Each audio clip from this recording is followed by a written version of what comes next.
अस्सलाम वालेकुम तालिबात। आज से हम रियाजी मजमून छठी क्लास इसकी पढ़ाई शुरू कर रहे हैं।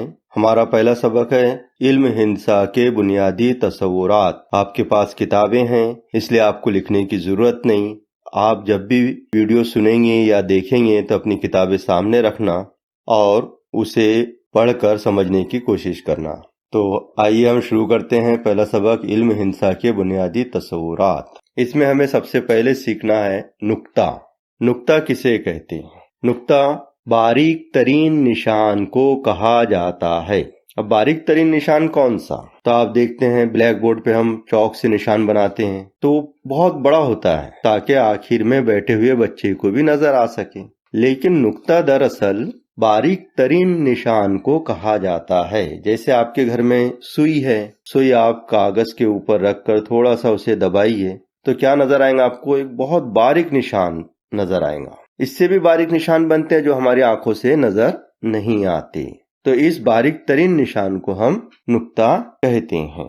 और नुक्ते को जो नाम दिया जाता है वो अंग्रेजी हरूफ में ABCD जो कैपिटल होते हैं, बड़े हरूफ होते हैं, उन्हीं से नुक्तों के नाम दिए जाते हैं।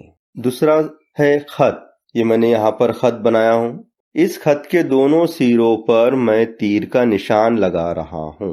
आपने रास्ते पर भी देखे होंगे, कहीं जगह रास्ते पे तीर के निशान नजर आते हैं। तो उसका मतलब क्या होता है कि इस सिमत में जाना है।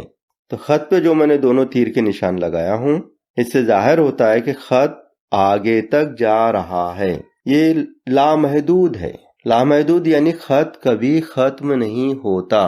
तीर के सिमतों में दोनों जानिब बढ़ते ही रहता है, लेकिन हम अपनी जरूरत के हिसाब से खत को बनाकर उसे तीर का निशान लगा देते हैं ताकि हम समझ सके कि ये खत है जो लामहदूद है अपने दोनों सिरों की तरफ से।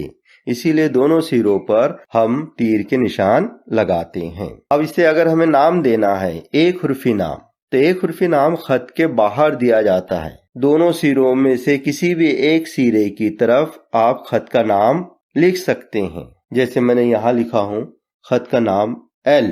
दूसरी बात ये याद रखिए कि खत का एक हुर्फी नाम आप हमेशा स्मॉल लेटर में लिखेंगे।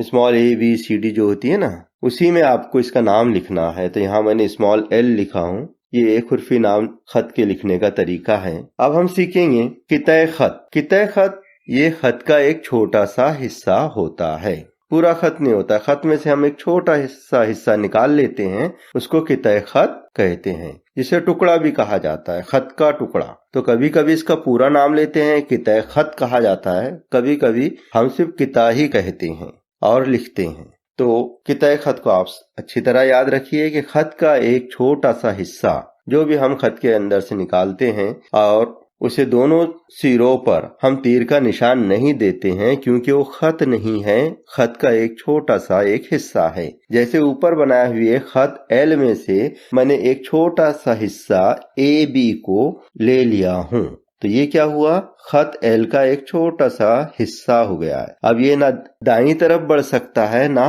बाईं तरफ बढ़ सकता है। हमने इसको दरमियान से ले चुके हैं। अब इसके दोनों जो सिरे होते हैं, इन दोनों सिरों को इख्तितामी नुक्ते कहते हैं। इख्तितामी नुक्ते यानी यहाँ से ये खत्म हो चुका है, इसके आगे वो बढ़ नहीं सकता है दोनों तरफ, इसीलिए इसके दोनों सिरों को हम इख्तितामी नुक्ते कहते हैं। और इसका नाम हम यहाँ रखते हैं A और दूसरे सिरे का नाम रखते हैं B। तो इस तरह ये कितय खत को हम कितय खत AB पढ़ते हैं। कितय खत को आप सीधा और उल्टा दोनों तरह से पढ़ सकते हैं। AB भी पढ़ सकते हैं, BA भी पढ़ सकते हैं। इसी तरह खत के नाम को भी आप उल्टा और सीधा दोनों तरह से पढ़ सकते हैं। AB भी पढ़ सकते हैं, BA भी पढ़ सकते हैं। अब इसके बाद देखिए हम शुआ के बारे में समझेंगे। यहाँ मैं एक शुआ बना रहा हूँ। यहाँ एक नुक्ता P लिया हूँ मैंने, नुक्ते P से एक शुआ गुजार रहा हूँ। यहाँ मैंने एक नुक्ता P लिया हूँ और नुक्ते P से एक लाइन खींच रहा हूँ मैं और इसके आखिरी सिरे पे तीर का निशान लगा रहा हूँ। इस शक्ल को देख के आप समझिए कि हम शुरू कहाँ से कर रहे हैं? नुक्ते P से शुरू कर रहे हैं और आगे की तरफ बढ़ाते जा रहे हैं। अब हमें जहां तक बढ़ाना है वहां तक बढ़ा कर वहां उसको तीर का निशान लगा देते हैं, इसलिए कि हमको अब आगे बढ़ाना नहीं है, लेकिन ये जाहिर करने के लिए कि शुआ का ये सीरा लामहदूद है, कभी खत्म नहीं होता, आगे बढ़ते ही जाता है। तो शुरू कहाँ से होता है? वो नुक्ता पी से इस तरह आगे बढ़ते चले जाएगा, ये कभी खत्म नहीं होगा। तो शुआ एक तरफ से लामहदूद होती है, जैसे टॉर्च होती है हमारी। जैसे हम टॉर्च को ऑन करते हैं तो रोशनी एक सिमत में जाती है, पीछे नहीं आती है, एक ही सिमत में चली जाती है और जाते रहती है, दूर तक के जाती है। तो हमें जहां तक देखना है रोशनी में, हम वहां तक की देखते हैं, रोशनी उसके आगे भी जाती है। इसी तरह शुआ भी होती है, नुक्ते पी से शुरू हो रही है और इस तरह आगे बढ़ते जा रही है। हम बहुत दूर तक नहीं बढ़ा सकते, हमारी जरूरत के हिसाब से हम इसी को यहीं पर खत्म कर देते हैं और यहाँ तीर का निशान लगा देते हैं, ये जाहिर करने के लिए कि ये लामहदूद है। अब शुआ को भी 2 हुर्फी नाम दिया जाता है।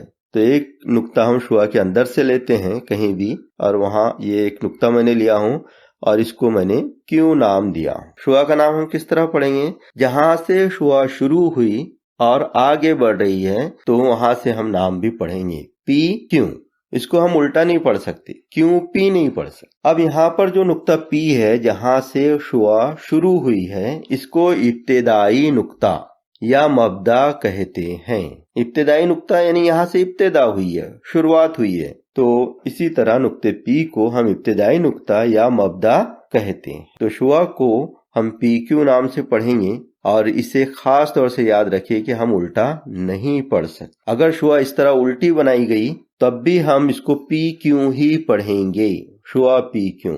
ये देखिए यहाँ पे मैंने दूसरी एक शुआ और बनाया हूँ, ए बी, इसे हम ए बी शुआ पढ़ेंगे, बी ए नहीं पढ़ेंगे। अब इसी शुआ को मैं उल्टा बना रहा हूँ उल्टी सिमत में, तब भी इसे हम ए बी ही पढ़ेंगे। इब्तिदाई नुक्ते से ही शुआ का नाम लेना चाहिए। तो इसे आप अच्छी तरह समझ गए होंगे। आपके पास किताबें हैं, किताब में से आप पढ़िए, दोबारा समझिए, कुछ नहीं समझा तो मुझे पूछिए।